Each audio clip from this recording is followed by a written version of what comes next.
The galaxy called them the Vorin. Predators beyond comprehension. Apex conquerors who consumed worlds not for resources, but for the sheer act of dominance. They were the first species to harness quantum displacement weapons, the first to erase entire civilizations without leaving behind so much as dust. For centuries, they were the unchallenged alpha of the stars, a title that no species dared to contest. Until Earth happened. The night it began, the sky over Nevada was unnaturally quiet. No wind, no hum of passing planes, no coyote cries in the desert. The stars glimmered like cold pinpricks of light, and the Milky Way stretched overhead like a pale scar. Major Ethan Hale stood on the edge of the test facility's landing pad, his boots crunching in the grit as he lit a cigarette. Somewhere behind him, inside the underground labs, humanity's most dangerous secret was waking up. "Do you really think this will work?" The voice came from his second-in-command, Captain Dana Mercer, stepping up beside him. Her dark hair was tied back, her jaw clenched as she glanced toward the fortified bunker. "It has to," Hale muttered, smoke curling from his lips. "If this fails, we're next." 3 weeks earlier, the Vorin had made first contact. Not the kind of first contact humanity had hoped for. There had been no diplomats, no shared languages, no exchange of technology. Their fleet had appeared in orbit above Ganymede, and in a single flash, one of Jupiter's moons was gone, erased from existence as if someone had cut it from reality with a cosmic scalpel. Then came their message, broadcast across every frequency on Earth. "You are not prey. You are not worthy of being hunted. You are beneath notice. This is a mercy." And then they began cleansing the outer colonies. Mars was first. Every station, every dome, every last human life wiped clean. Ethan still heard the screams from the emergency transmissions.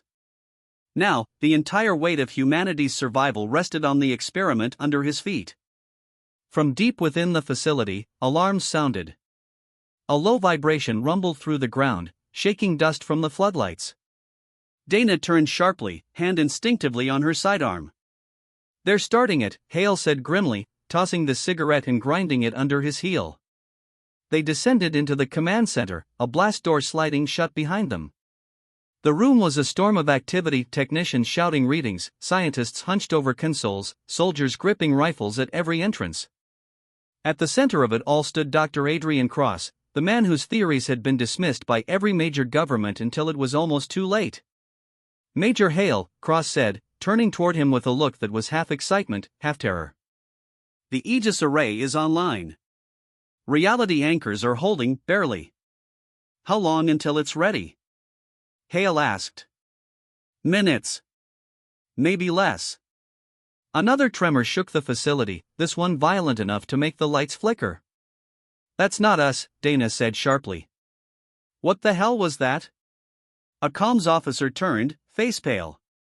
"Orbital alert. Multiple Vorin signatures just dropped out of FTL above the planet. They're coming straight for us." The room fell silent. Hale's jaw tightened. So, they knew. Somehow, the Vorin had detected what humanity was building. And they were here to stop it before it could ever be used.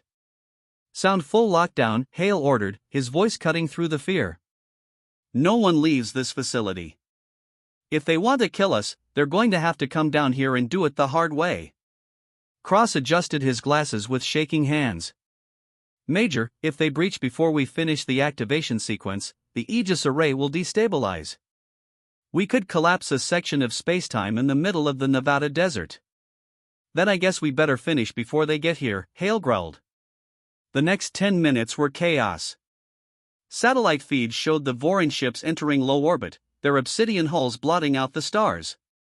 Across the command room, engineers shouted status updates, their voices overlapping. Array capacitors at 70%. Reality anchors fluctuating, compensating now. Quantum harmonics destabilizing, resetting phase alignment. Through it all, Hale stood at the center, his hand resting on the butt of his sidearm, eyes fixed on the holographic display of the incoming enemy fleet. Dana stayed at his shoulder, barking orders to the perimeter teams. Then came the first strike. The ground outside erupted as a Vorin kinetic rod slammed into the desert, vaporizing half the outer compound. Sirens blared, red lights flashing across the facility. "They're here," Dana said, her voice tight. Soldiers rushed to defensive positions as the first of the Vorin drop pods fell from the sky. The command center screen showed them tearing through the night like burning meteors, hitting the ground with earth-shaking force. Ethan Hale turned to Dr. Cross. "Time?" Cross's fingers flew over the console, sweat dripping from his brow. 90 seconds. "That's all you get." Hale grabbed a rifle from the wall rack and slung it over his shoulder. "Dana, you're with me. We hold the line until this thing fires. No matter what comes through that door." The facility shook again as the outer defenses lit up, tracer fire streaking across the desert night. The first sounds of combat thundered through the halls, rifles cracking, explosions echoing, men shouting. The Vorin had come. They were tall, thin, almost insectoid in appearance, their armor glinting like black glass. They moved with terrifying precision, tearing through human defenses with blades of solid light. But the soldiers fought back with a ferocity that surprised even them. Hale and Dana took position at the last choke point before the command center, the air filling with smoke and the smell of scorched metal. "Cross!" Hale shouted over the gunfire. "Tell me you're ready." 10 seconds, came the frantic reply. A Vorin warrior leapt through the doorway, its blade slicing through the air only to be cut down by Dana's 3-round burst. More followed, forcing Hale and his team back step by step. Then, over the roar of battle, a different sound filled the facility. A deep, resonant hum that made the air itself vibrate. "The array is firing!" Cross shouted. A column of blinding white light erupted from the heart of the facility, spearing upward through a retracting blast door and into the night sky. The very ground seemed to twist, reality warping as if the world were being rewritten in real time. Every Vorin in the facility froze, their forms flickering, distorting like shadows under a burning sun. And then they were simply gone. The battlefield fell silent. Dana slowly lowered her rifle, breathing hard. What just happened?" Cross's voice came over the comm, stunned and trembling. "We didn't kill them," he said. "We deleted them. Their quantum signature no longer exists in this reality." Hale stared at the smoking doorway where moments ago the galaxy's apex predators had been tearing through his soldiers. "Then we just sent the Vorin a message," he said grimly, chambering a fresh round. "And something tells me they're not going to like it." Far above Earth, the surviving Vorin fleet began to move, this time with something new in their patterns. Not hunger. Not dominance. But fear. For the first time in recorded galactic history, the Vorin retreated. Their fleet, which had hovered above Earth with the casual certainty of an apex predator, broke formation and vanished into FTL, leaving only the smoldering wrecks of their ground assault units scattered across the Nevada desert. Humanity had just done the impossible. Major Ethan Hale stood at the edge of the facility's blast crater, helmet under one arm, watching the dawn break over the desert. The Aegis array still glowed faintly in the distance, its superstructure radiating heat waves like a dying star.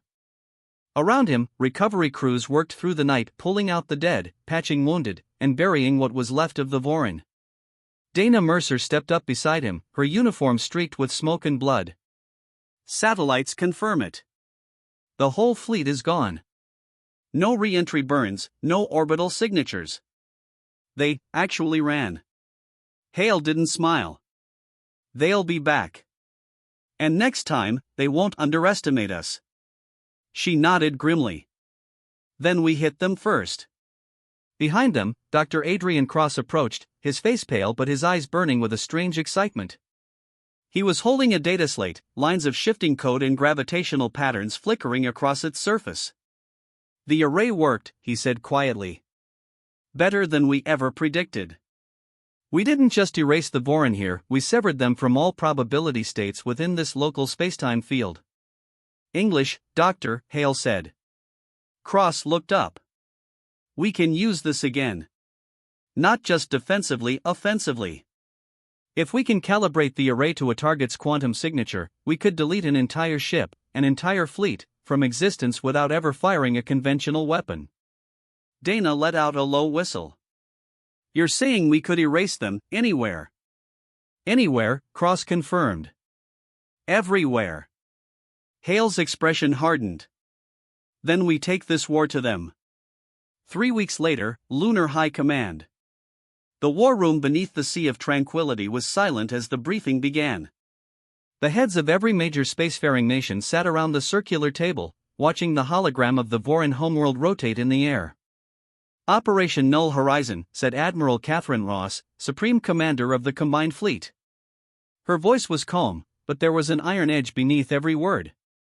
Our objective is simple: we track the Vorin back to their core worlds, we calibrate the array using their quantum residue, and we erase their species from reality permanently. Some of the officers exchanged uneasy glances.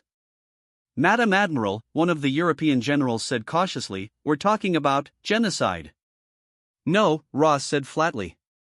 Genocide would imply there will still be a history of them. There won't be. The Vorin won't die.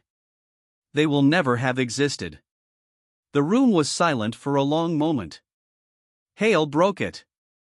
They erased Ganymede. They slaughtered Mars. They gave us no choice. This isn't genocide. This is survival. Dana, seated beside him, said nothing.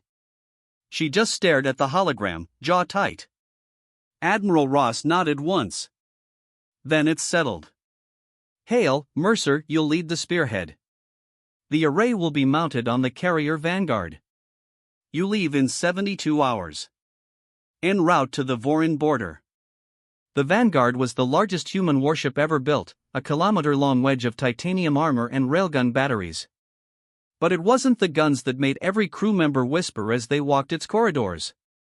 It was the Aegis array bolted to its spine, humming like a captive god. Hale stood on the observation deck, watching the stars blur past as the ship slipped through fold space. Dana joined him, holding 2 mugs of bitter black coffee. You're quiet, she said, handing him one. He took it, staring into the endless dark. I keep thinking about what we're about to do. We're not just going to beat them, we're going to make it so they never were. Dana leaned against the rail. You think they'd hesitate if it were us? He didn't answer. From behind them, Cross entered, his white lab coat incongruous against the battleship's dark steel interior. We're ready, he said. We've isolated the Vorin's primary quantum resonance. Once we're in position, it'll take us less than 5 minutes to calibrate and fire. 5 minutes is a long time if we're under fire, Dana said. Then we make sure we're not under fire, Hale said grimly. Vorin border, first strike. The Vanguard dropped out of fold space into the black void beyond the Vorin frontier. Within seconds, alarms blared. Multiple hostiles inbound, the sensor officer shouted. 30, no, 40 ships, closing fast. Hale didn't hesitate. Bring us about. Deploy the escort frigates. Weapons free.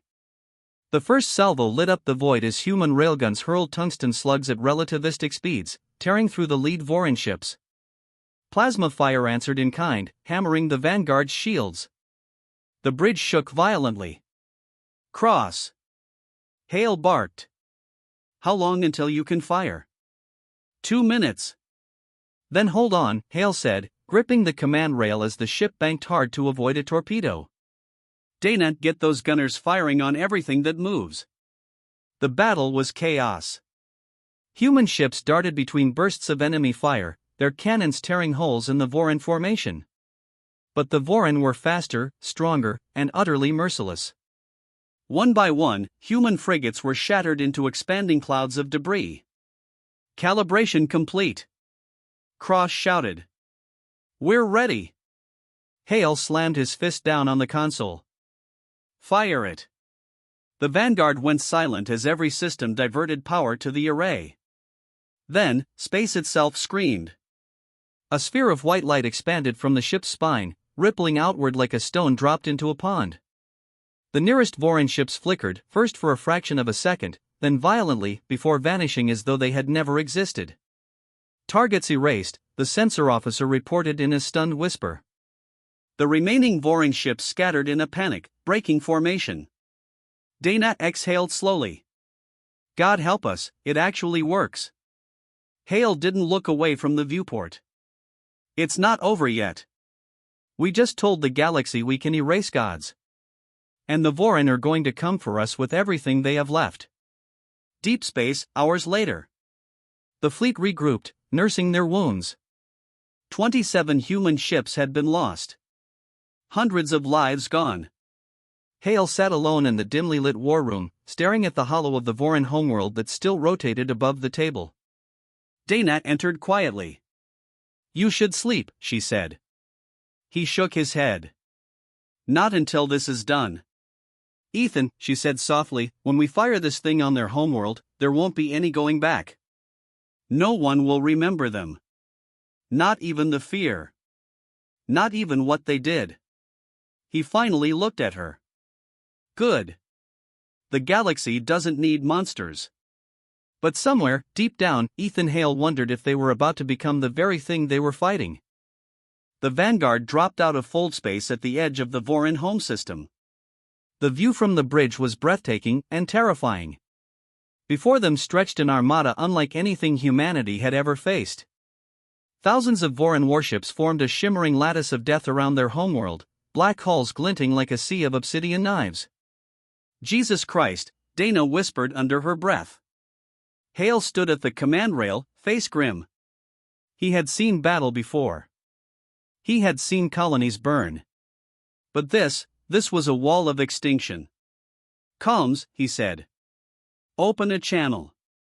Channel open, the officer replied. Hale's voice was low, calm, but it carried across every speaker on the Vanguard. This is Major Ethan Hale of the human race.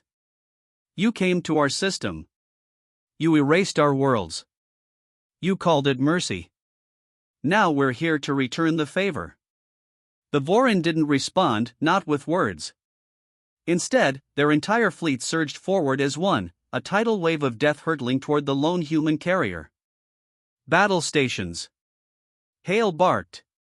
The Vanguard's hull shuddered as its railguns opened fire, joined by the remaining escort ships. Space lit up with streaks of tungsten and plasma as both sides clashed in a storm of annihilation. The last battle. The Vanguard weaved through the onslaught, its point defense cannons shredding incoming torpedoes, its railguns hammering anything in range. But there were too many of them. Explosions blossomed in the void as human frigates died one by one, their sacrifices buying precious seconds for the Vanguard to reach firing range. On the bridge, alarms blared. Forward shields at 20%. Starboard batteries offline. Casualties across decks 5 through 9. Dana slammed her fist against the console. We won't last another pass. Cross. Hale roared. Talk to me. We're almost there. Cross shouted from the array console. His fingers flew over the controls, sweat dripping down his face. The quantum lock on the planet is holding, just give me one more minute. The bridge shook violently as another salvo tore into the ship's flank. Crew members were thrown to the deck, smoke filling the air. Ethan! Dana shouted, gripping the rail. We're out of time. Hale's eyes locked on the planet hanging in the distance, the cradle of the monsters who had tried to erase his species. He made his choice. Fire the array. The unmaking. The Vanguard went silent. Power diverted. Weapons ceased firing. Even the lights dimmed to emergency red. Then came the sound, an impossibly deep resonance that seemed to vibrate not just through the ship but through the bones of everyone aboard. Outside, reality bent. The stars twisted and warped as a column of white light speared outward from the Vanguard and struck the Vorin homeworld. For a moment, nothing happened. Then, like smoke caught in a sudden wind, the planet began to unravel, its continents peeling away, its oceans boiling off, its very mass disassembling into nothingness. The effect rippled outward, touching the nearest Vorin ships. They flickered, distorted, then vanished as if they had never been built. The crew of the Vanguard watched in stunned silence as the wave expanded, erasing fleet after fleet, moon after moon. Until there was only empty space where the Vorin homeworld had once been. Target erased, Cross said, his voice hollow. Quantum trace is gone. They never existed. The silence after. For a long moment, no one spoke. The battle was over. There were no wrecks to recover, no bodies to bury. The Vorin had been unmade so completely that history itself no longer held them. Dana exhaled slowly, sinking into her chair. It's done. Hale stood motionless, staring at the empty void ahead of them. Did we win? He asked quietly. Cross looked at him. There's no record of the Vorin in our data streams anymore. No logs, no signals, no memory outside of what we carry in our own heads. As far as the universe is concerned, they were never here. Hale nodded slowly. Then we did what we had to do. Return to Earth. The Vanguard limped back to Sol weeks later, its hull scorched and battered, its crew forever changed. They were greeted as saviors. The first soldiers in history to defeat the so-called Alphas. The first to defend Earth not just from conquest, but from erasure itself. But there were no parades. No celebrations. Because everyone aboard the Vanguard knew what they had done. 1 year later, Nevada desert. The Aegis array sat dormant now, a silent monument in the middle of the desert. The world had rebuilt, the colonies on Mars had begun to regrow, and humanity had moved on. But not Hale. He stood alone by the array at sunset, his boots sinking into the dust. Dana approached quietly, her hands in her jacket pockets. You still think about them, she said. It wasn't a question. Every day, Hale replied. We didn't just win a war. We rewrote the universe. There's nothing left of them, not even the idea of them. Dana glanced up at the machine towering over them. Do you regret it? Hale was silent for a long moment. No, he said finally. They gave us no choice. But I wonder how long before someone looks at this thing and decides to use it again. On someone else. Dana's expression was grim. Then we make sure it's never used again. Together, they watched as the demolition charges were detonated, and the Aegis array was swallowed in a column of fire. When the dust cleared, nothing remained but a scorched crater. Hale turned away, the wind tugging at his jacket. Good, he said quietly. Let the galaxy forget what we became that day. And as the sun dipped below the horizon, there was nothing left of the Vorin, no ships, no ruins, no memory, only a silent universe where humanity had stood against extinction, and had proven itself the new apex of reality.